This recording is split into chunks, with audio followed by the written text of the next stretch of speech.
What's up guys, and welcome back to my channel. My name is Sierra and today I am spilling the tea once again. Hopefully though this is close to lunchtime because this video is meaty and we want to make sure that you is hungry for some knowledge. If you haven't noticed, I am wearing my WGU Night Owl sweatshirt because one thing that I have not explained to you guys is why I'm called IT girl, and that is because I did modeling and acting and stuff like that, but I also do software development and I'm going to school for software development, so I thought it was a punny. But I get a lot of questions about this because I am fairly active on a lot of YouTubers who do software development, primarily females, because like STEM for girls is crazy and it's just really nice to kind of belong to that community and interact with them. But when I do, I get a lot of questions about WGU because it comes up. So I figured I would make this video to be a bit informative and just give you guys all the info that I have.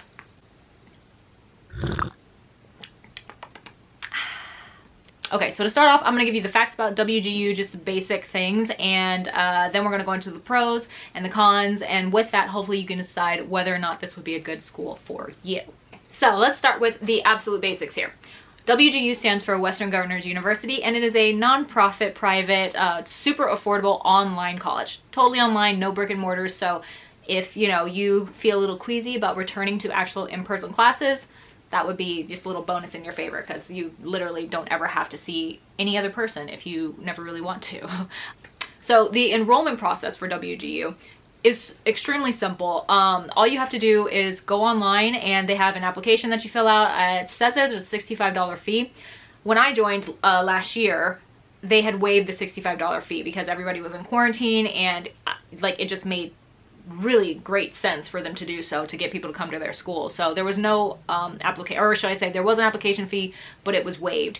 So I'm not 100% sure where that's at right now, but I know that it's supposed to be a $65 fee. However, it could still be waived, so definitely check that out. Okay, so you'll get an enrollment counselor. After you finish the application, you will be assigned an enrollment counselor who will then contact you either via phone or via email, and that usually happens, I would say, within a day, really. They're very quick on that, but it could be up to like a week, but I would think that it would happen fairly soon after you apply. And what they're going to do is facilitate your journey into joining WGU and also determining whether or not this school is right for you. They are extremely helpful, and they're really not trying to just push this school on you. They want to know if you're going to be a good fit for the school and if the school is going to be a good fit for you. So this is what the enrollment counselor does. They kind of try and help you work that out. A lot of people who go to WGU are working professionals in this, like whatever field they choose. There are 4 schools. It's an IT school, a business school, a nursing school, and an teaching. Okay, so it is an IT, business, nursing, and teaching school primarily. I think they do have like other little things that you might be able to find majors for, but these are their 4 primary schools. So most people who are already working in one of these fields kind of just need a degree to get a promotion or to move forward in their career. So you have to know, a lot of people are not starting from zero at the school. I did. I was not one of the people who was already in my chosen field, which is software development, but most people are already kind of fixed and they know what they need to just move further. So your enrollment counselor will help you, like I said, weed through this, and based upon where you're at in your career, what you're looking for, they'll help you kind of narrow things down, and they'll help you decide like payment things and stuff like that, like how much your school is going to cost and all that sort of different kind of stuff. They'll really guide you. They're very, very helpful. I had a wonderful enrollment counselor, and I have 2 courses left. And I swear I'm going to I'm going to call her and thank her so much as soon as I finish and graduate, because she's just so lovely. But everybody here is very, very helpful, and they really enjoy what they do. And I mean, if they don't, because I mean, it's a job, and I'm sure people don't always enjoy what they do, but they fake it and they make it seem like they do, which is really what should happen in any case. So they're always extremely pleasant, extremely helpful. It's really a wonderful environment. But once you get done with your enrollment counselor, you're going to then be transferred to an actual program mentor, and that's going to be the person who's going to stay with you for the duration of your time at the school. And they're essentially like they're your mentor. Any questions that you have, you can ask them. They will try and meet up with you at least once a week, either via phone or email or something, like whatever works for you and your schedule, and, you know, also kind of works for their schedule, because they do have more than one student that they mentor. They will touch base with you to make sure that you are completing your goals, and also completing goals within a reasonable amount of time, because terms are about 6 months long. So if you start like January 1st, your term would be done, you know, around June 1st. So that's like a full term, and that's when you should finish a certain amount of classes. I think the minimum is 12 competency units, which roughly equates to like 3 or 4 classes. So that's kind of how things work, and why your program mentor is there. They're essentially like an accountability holder for you, and they really try and help motivate you to get your work done. Oh, that was a lot of talking. So you've got your program mentor, and by the time you get your program mentor, you've really already been put into the school.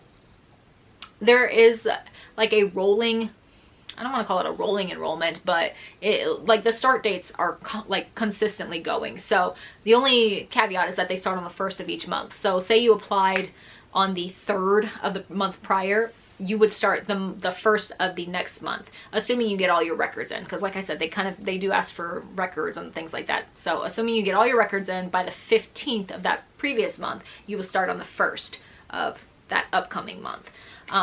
So once you started, you've got all your stuff, you literally get to start at midnight. Like whenever you want to start on that day of the 1st, starting at midnight.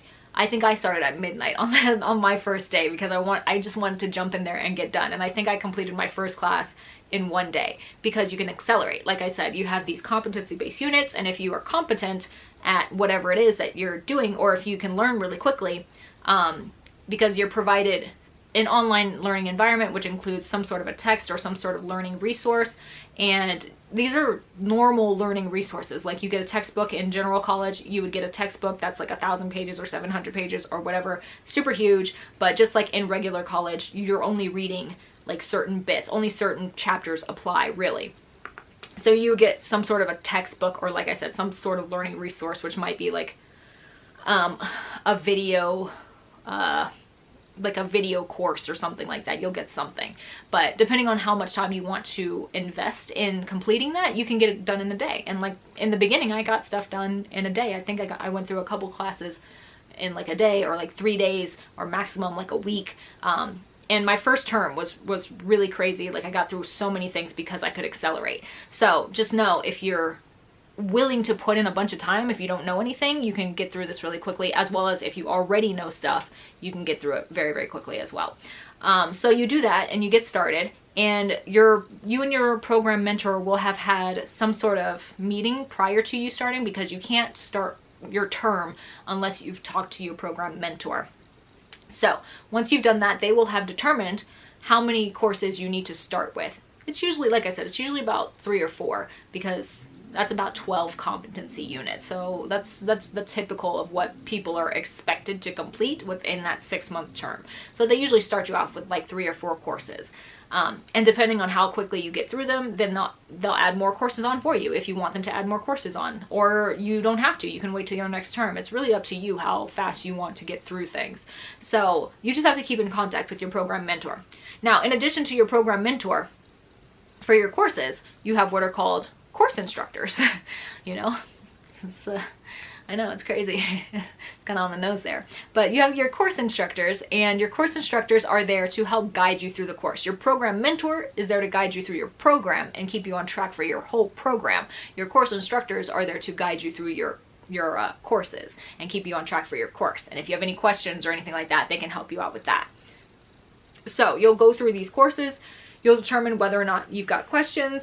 You can meet with your course instructor. I have so many tips and tricks on, if you do want to accelerate through these classes and you don't have any prior knowledge, how to utilize your course instructors and things like that to help you get through them kind of quicker. And I don't want to say just help you get through them quicker without learning anything, but they will help you figure out what it is you need to know and how to do the things properly, so that you're not wasting your time. So if you want to know about that, let me know in the comments, and then I'll make a separate video about that, because there's a lot of things that I can tell you in terms of like tips wise. But so you'll go through your courses. As soon as you get through a course, your instructor gets a notification, so you really don't even have to tell them anything. It just like notifies them that you've passed your course, because either you took an assessment or you submitted some sort of document or project or whatever it was. They have what are called objective assessments and performance assessments. It's a lot of S's, but you've got those two things in terms of your assessments there. And your objective assessments are tests, essentially. Like you had to read some sort of a text or like I said, use some sort of learning resource, and then you take a test and you either pass the test or you fail the test. Now if you fail the test, then you just take it again. You have about 3 chances, I think, to take these tests and pass them before. Honestly, I don't know what happens if you don't pass it in the 3 times. Something happens though, because they say you're supposed to pass them 3 times. So I do know if it's one of the paid tests, because if you're in the IT college, we have to take a lot of certification tests and we don't pay for them. That's all included in your tuition. So what happens if you happen to fail a certification test 3 times? I think you have to pay for it the 4th time is what they said. So if you happen to, because I remember specifically for me, CompTIA, what was it, the CompTIA A+? Yeah, for me that sucked. I hated CompTIA A+. Again, that could be a totally separate video because that's a lot to go into. But I had to take that test twice, and I remember I was like, well, what happens if I have to take it a 3rd time and you fail? And it's like, you have to pay for the test. So just know you have 3 chances to pass them. Otherwise it starts to come out of pocket if it's a certification test. Again, I'm not 100% sure what happens if it's just an internal test, but something happens. So you have those chances, and that's your objective test. Your performance tests are things, like I said, like you have to build a project, or you have to write a paper, or you have to, I don't know what the other colleges do, but there's some sort of performance thing that you have to do so that you can pass. And again, you have your 3 chances to pass. Otherwise, something happens. Something bad happens. So you just want to pass within those first 3 tries. And it's very simple. So what happens after the first time? Say you submit something, you submit your assessment test, you don't pass. Your instructor will get in contact with you and your program mentor will get in contact with you. They'll ask you kind of what you think went wrong, because with the internal tests, they don't give you like the incorrect answers. It's a proctored test. All the tests are proctored, but it's an internally proctored test, and they don't give you the like which questions that you missed.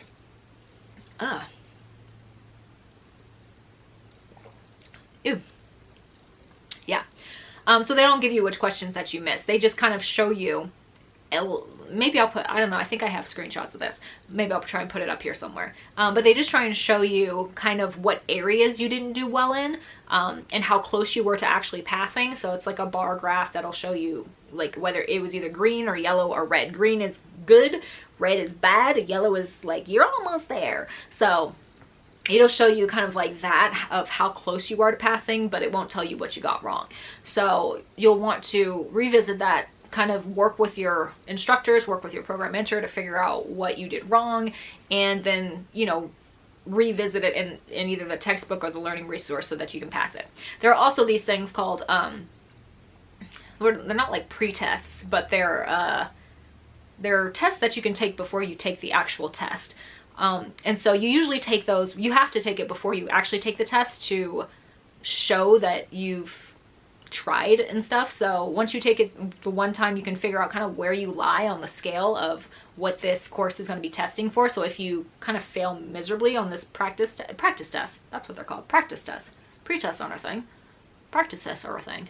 So on your practice test, if you kind of fail your practice test, then you'll know I need to spend a little time in this course and figure out what it's trying to teach me so that I can pass the actual performance test, or the actual assessment test, the objective assessment test. So you'll go through that, you'll figure out what, like, whether or not you should be taking the actual test, and if you decide that you should, then you'll take it. If you decide you need to spend a little bit more time in the class to learn what it's talking about, then, you know, do that, and then maybe take the practice test again, see where you fall, decide whether or not you're ready, and then go take the actual test. So there are a lot of resources there because they want to make sure that you do well the first time that you do stuff. They don't want you to struggle continuously, because you'll get defeated eventually. Like I said, that kind of happened to me with the CompTIA, where I had to take it twice because I just, honestly, I didn't like CompTIA. It was not my thing. I was not into it. And it took a lot out of me to have to like try and get through that twice. So they really try and make sure that you get through stuff one time so that you don't lose motivation and don't lose that momentum. So that's kind of what WGU is. I think that kind of explains most things. Again, let me know if you have questions about it. But I think that kind of wraps up the fact bits about it. So let's move on to the pros. Like I said, the main pro of this college is the ability to accelerate. Most colleges have a very strict timeline of how you can get through courses, and they don't really allow you to kind of just skip through it if you think you know it. There's like, well, you still have to take the class. You might think that you know it, but this class still is like 3 months long, 6 months long, whatever. You have to take it, you have to pass it.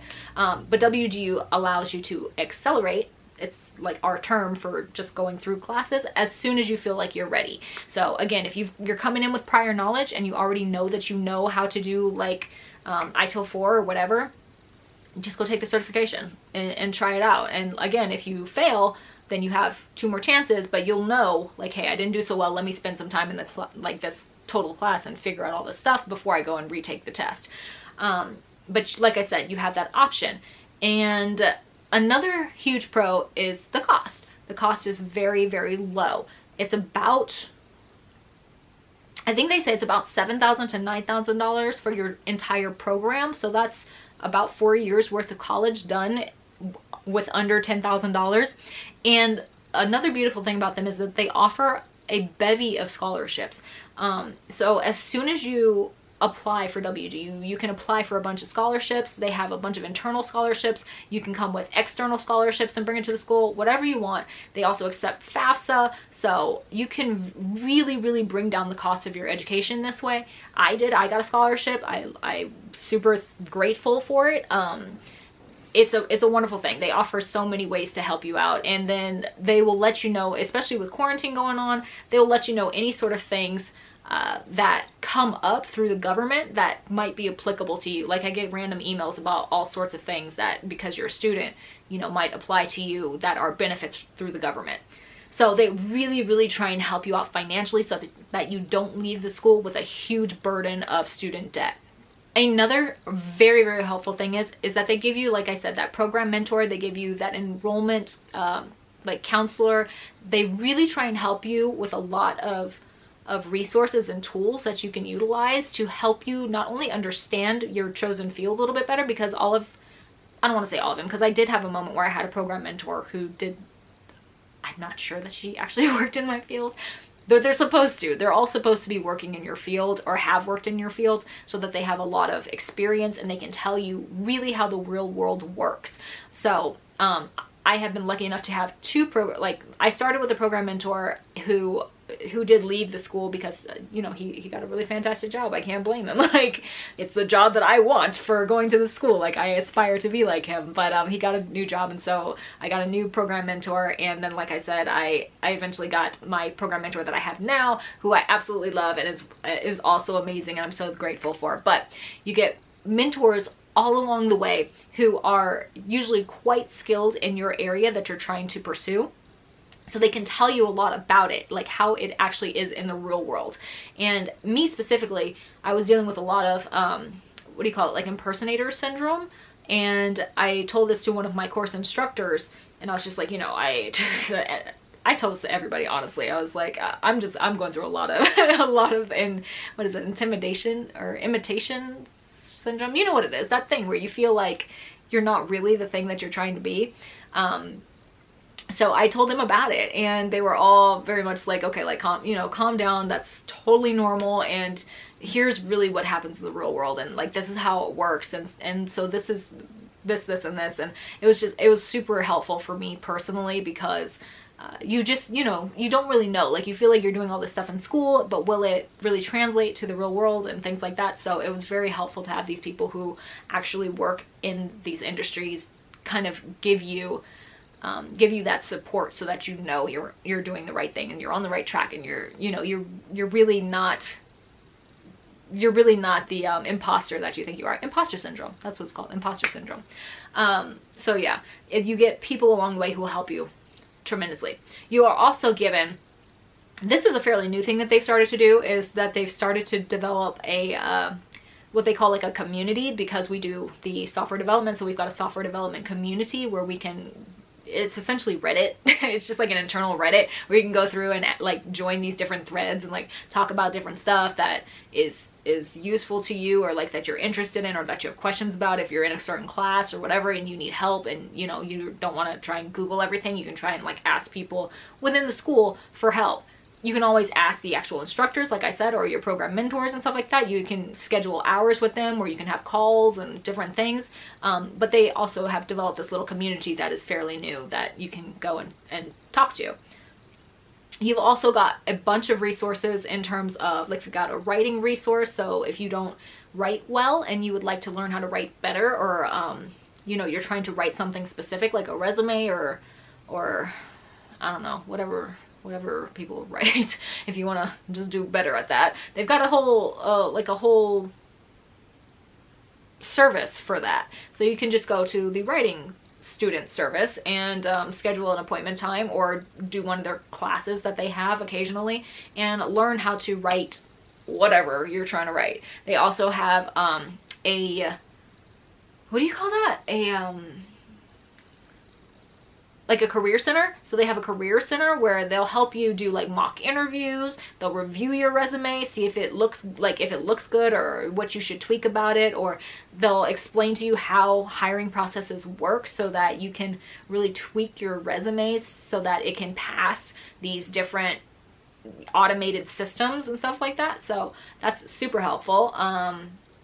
What else do we have? We've got obviously financial services, so anything to do with financial aid or finance stuff and scholarships, you can talk to them about.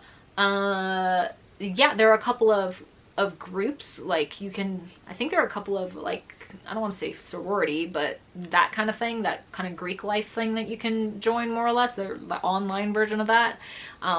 And you have your, like, your college specific groups, like I'm part of Women in IT, so you have different things like that. So I would assume that they have like women in healthcare, or like men in healthcare, or not always gender specific, but you know what I mean, like those different kind of little groups that you get into when you're in a specific thing. Just groups? I guess you just call them groups. So different little groups that you can join and be a part of. And if you wanted to hold some sort of office for, like, you could be the president of that, or the secretary of that, or, you know, whatever. Get something else that you can add to your resume.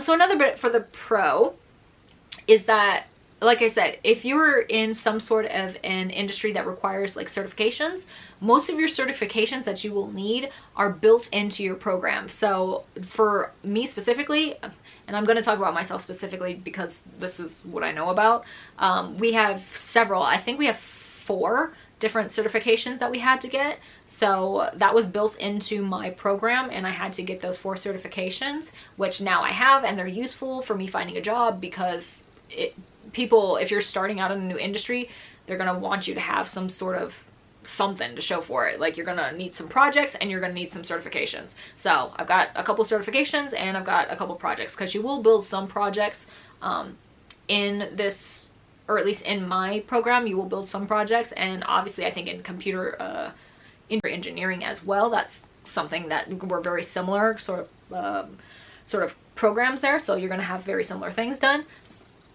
In terms of the other ones, I don't really know what goes into being a teacher, or, you know, doing healthcare. So I can't say for sure what you have to do there and what like, I'm pretty sure you have to get some sort of certifications for healthcare, probably for teaching as well. So you'll leave with some certifications for business administration and stuff like that. I really don't know. I don't know what happens with that. So you might just get a diploma. I don't know.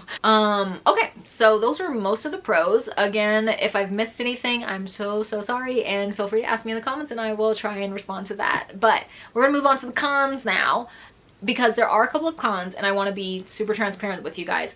I ran into these later. I came into WGU, absolutely, I loved it. I love to learn, so I went through things quite quickly.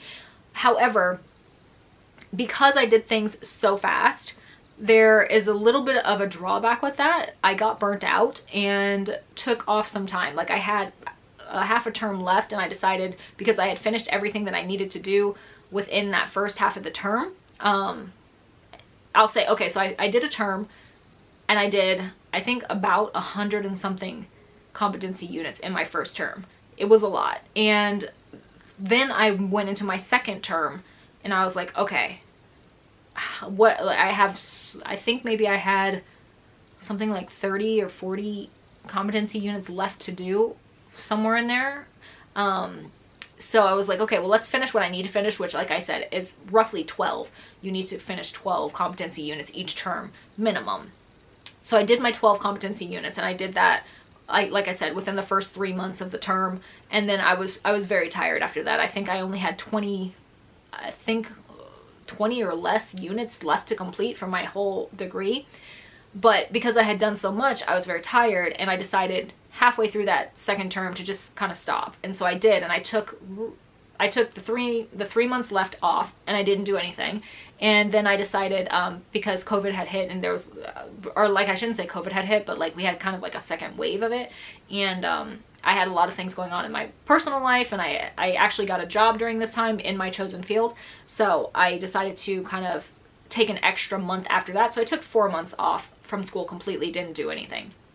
Now, like I said, the drawback of going from zero and doing all that work in such a small amount of time, and then taking off a large chunk of time, it's not the greatest plan. So the con there was that your short-term memory is amazing and has helped you out through that whole process, but long-term memory wise, if you're not continually like refreshing that knowledge, you can lose it. So that's kind of what happened to me in that 4-month period that I took off, is that I lost a ton of knowledge. And by the time I came back to finish my last semester, or like my last term, I had forgotten a lot of things. So that's something to take into consideration when you're doing this, is that if you're just trying to accelerate through it and you don't have that knowledge already built up, you need to sustain it. So you need to consistently like keep it going even after you've stopped.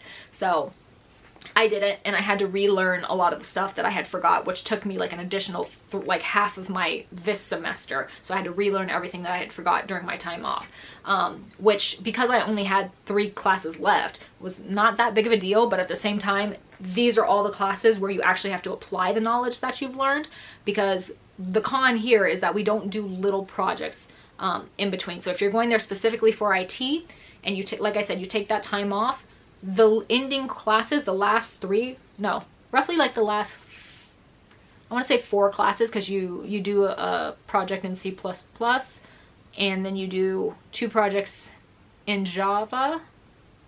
Yeah, so you do a C++ project, then you do 2 or at least me, because I'm on the Java track, you also have the opportunity to be on the C++ track. So you choose which language you want to do when you're in this software development IT college, and I chose Java.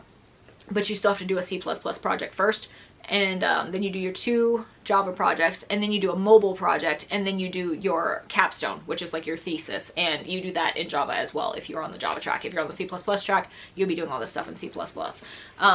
But because all these last projects are your actual application projects, and they're not simple. Like, let me tell you this, they are not simple, unless you've been doing this for a very long time, in which case they're probably really kind of simple. But for people who have just started, this kind of requires a lot of work and a lot of man hours. So if you take off that time and you have to relearn things, this is really the time where all that knowledge comes together, and you're actually putting things together, because we don't do little projects prior to this. Like, we're not doing tasks lists, we're not doing I don't know, any of the other kind of little things that you do to work up to this. It's literally like, okay, here's this project that you have to like complete that really has a lot to it. So that's a con, or at least for me that was a con, because like I said, I started from 0. So that's something to take into consideration. There is also a class, so most things are, like I said, competency based. You can get through them very quickly. There is one course is specifically, like I said, in the software development track, where you have to wait on other people to give input on something that you've done. And there's really not too much of a time limit for it. I think they had like 3 weeks or something or whatever to give you this feedback. It was a very long time, and it hinders you from passing the class so you can like go on to another class, really, if you're at the end, because then you have, like I said, these classes which are really involved, and you don't really want to start them leaving that stuff unfinished. So for me, that was kind of a hindrance, because I was very much accelerating at that point, and you had to then wait for your peers to get to your stuff. Like, they had to review it and give you notes and things like that. So there's a way to get around it. Like I said, I can make a separate video on stuff like this where it gives you tips and hints and whatnot, but that was one thing that I found to be a bit of a hindrance. However, like I said, there was a way to get around it. You just kind of have to know how to do it. There's also one of the biggest cons that I came across doing this that really did kind of make me rethink my decision a little bit to go here, was the fact that once you get to these last courses, it gets very hard to get time with your specific course instructor. Now, since I've been at this school, they've addressed this and they've made this so much better. However, when I first started, it was like a 2-week wait before you could get a course instructor. So you could talk with them and make sure that you got through your project or whatever questions you had, or you know, if you got stuck on something, because if you're building software and you get stuck on a bug, either you have to redesign your software so that you can get around it, or you have to figure out what that bug is and how to fix it. So you really need somebody who knows computers and can look at that and be like, oh, this is what's wrong. So having that 2-week wait in between was detrimental, because number one, you're kind of at a standstill. You can't do anything, like I said, unless you do a redesign that works for your skill set and helps you get past that. But if you're new to coding and stuff, you might not know how to do that. So it was really, I think, the biggest thing that I came across that was a problem. Like I said, however, now they have addressed that, and they've made it to where you don't have to always wait for your specific course instructor. You can ask any instructor any questions you have, and they can help you out with your code.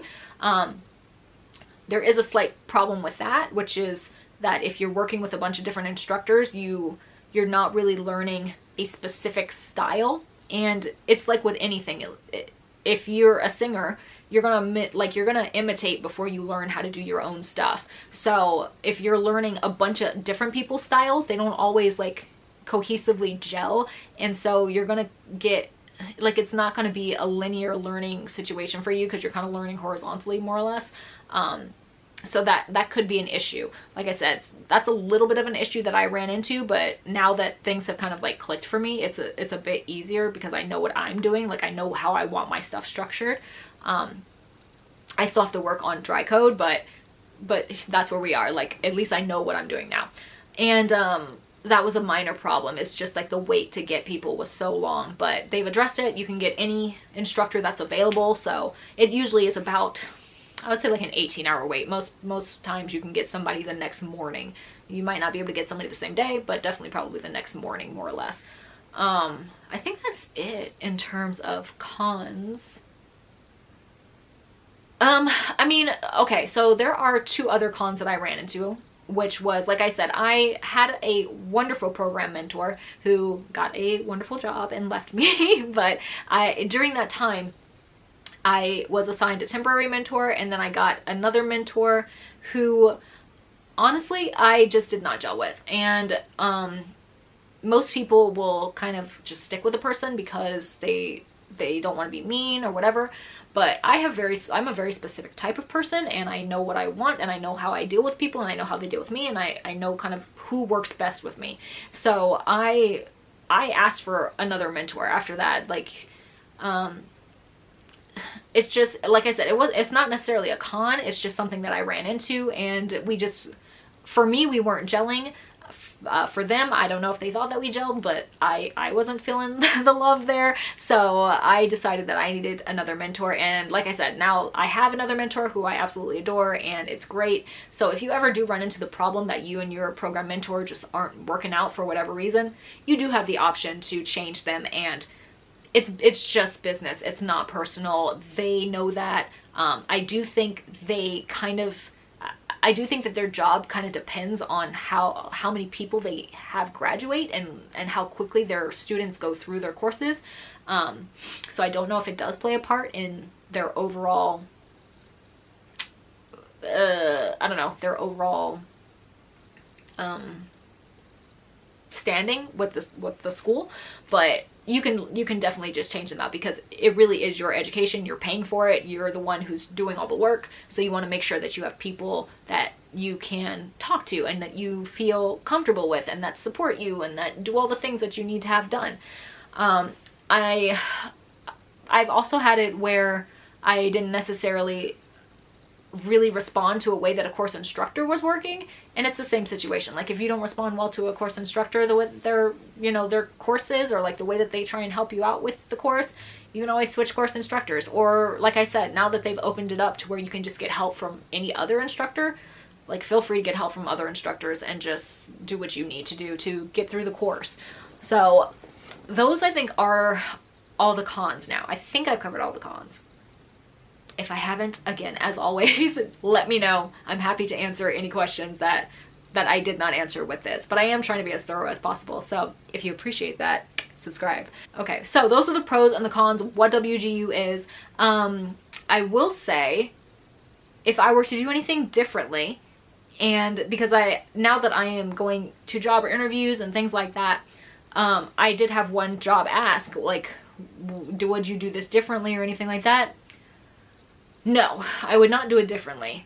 I would continue the same way that I did, because you do have opportunities to go boot camp. You know, you can go to a different college. Before I chose WGU, I was looking at the Harvard Extension program for technology, and honestly, I was so sold on it. I was like, I want to go to Harvard. That's prestigious.